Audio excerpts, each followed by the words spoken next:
এক নম্বর উদ্দেশ্য হলো আমাদের 31 দফা কি এবং বাস্তবায়ন সেটা আপনাদেরকে অবগত করা।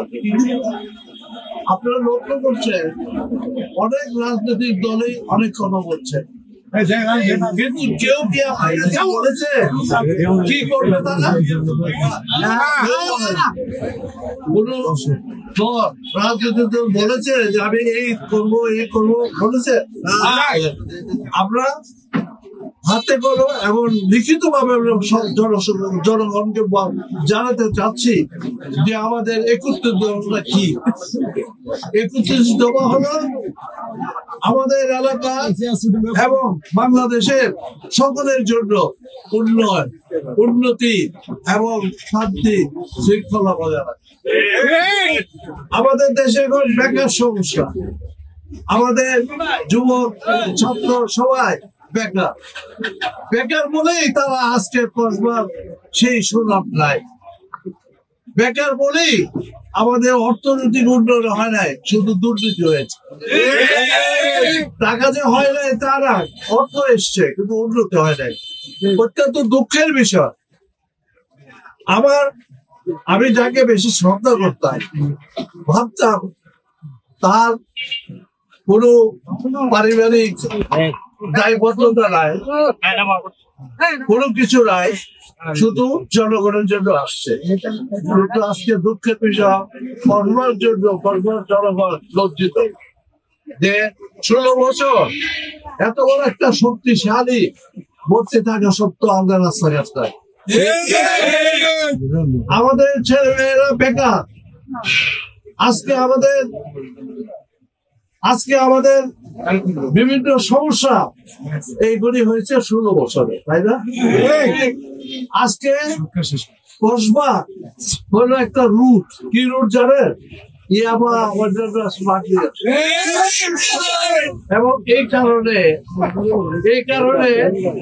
16 বছর তারা করেছে এবং 1 বছর ধরে আমাদের কিছু উজ্জ্বল তাদের সঙ্গে মিলে কিছু কাজ এবং চাঁদাবাজি, সেই চাঁদাবাজি উৎখাত করতে চাই। আমরা চাই দুর্নীতি লাগবে, আমরা চাই বিএনপি শক্তিশালী পার্টি হোক, আমরা চাই আমাদের ভারপ্রাপ্ত চেয়ারম্যান শক্তিশালী হোক, আমরা চাই আগামী নির্বাচনে আমরা সরকার গঠন করি। সরকার গঠন করে আমাদের 31 দফা বাস্তবায়ন করবো, যার ফলে আমরা সকলেই হাসি উঠে থাকি। আমি আর কিছু বলতে চাই না, এটা জনসংযোগ একটা প্রচেষ্টা এবং ইলিয়াস দায়ী এই পথ সেবা করার জন্য। ইলিয়াসের জন্য কিন্তু এখন দেখি যে এত সেই রাস্তাঘাট প্রায় 10টা 11টার সময় আমার কথা 1:30 2টা বেজে যাচ্ছে। কাজে আমি ঢাকা কখন গিয়ে পড়বো যাই না, গতবার পড়ছিলাম রাত 8টা 9টা।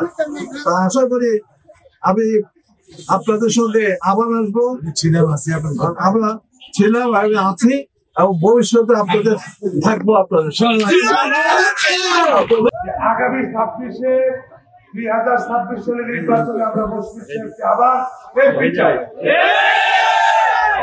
আমাদের 2001 সালে যখন এমপি ছিলেন তখন দলে চাঁদাবাজি ছিল না, মার্ডারিং ছিল না, দলের পথ প্রতিপত্তি বিক্রি ছিল না। আমরা সেক্ষেত্রে মুক্তি চাই। এই পথ একটাই, কি পথ? জনাব মুশফিক সাহেবকে এমপি নির্বাচিত করতে পারলে আমরা সাধারণ বিএনপি এবং সাধারণ জনগণ এক্ষেত্রে আমরা মুক্তি পাবো, নাকি ভাই? আজকে সে উপলক্ষে যারা আসছে তারা আমাদের দেশ তারা জনগণের নির্বাচনের ইশতেহারের মধ্যে সবচেয়ে প্রথম শর্ত হলো যে প্রত্যেক প্রার্থীকে দ্রুত গণসংযোগ করেন, জনগণের কাছে সম্পৃক্ত হন, জনগণ প্রার্থীর কথা যেন শুনে প্রার্থীর সাথে জনগণের জন্য দেখা হয়। আসলে গত সময় তো সুযোগ নাই, আমরা সংক্ষিপ্ত আমি 1 মিনিট একটা কথা বলতে চাই। আপনারা অনেকেই মনে করতেছেন 17 বছর আমরা অত্যন্ত যুদ্ধ করে 5 বছর পরে আমরা এই দেশে একটা গণতান্ত্রিক পরিবেশ পেয়েছি। কিন্তু আসলে এই পরিবার ধরার বিএনপি নেতৃত্বের এখন আমাদের যুদ্ধ শেষ হয় না। আমরা এখনো যুদ্ধ চালিয়ে যাচ্ছি, কারণ এখানে সবুজ নেতৃত্বে আমরা সবুজ নেতৃত্ব তো লড়াই করতে পারি না। এতদিন শুনছি চান্দে অমাবস্যা লাগে, আজকে দেখলাম শুরুতে অমাবস্যা লাগে। ওরে কিসে গুলি মার আও। আপনার নামটা? আমার নাম লাবণ্য। এটা ধরেন। এইটা কি? চলে মানে আংটি। ভয় পেলে নাকি সিরিয়াস? আমগো চোখে তো এখন কাঠের চশমা। দুটা খেজুর কাটা নিয়ে চক্ষু দুইটা উঠানো হইলে আমারে দান করে দিন। কারো পৌষ মাস আর কারো সর্বনাশ। নাই রে নাই, আমার বাপে নাই। এই হারামজাদা, হাতে কি গ্রামের মাসে তোর আটকা জলিল কর। আমার ঘরে তিনটা বউ এতিম হয়ে যেতাম। বস্তালা আবার ঢুকা। এই এই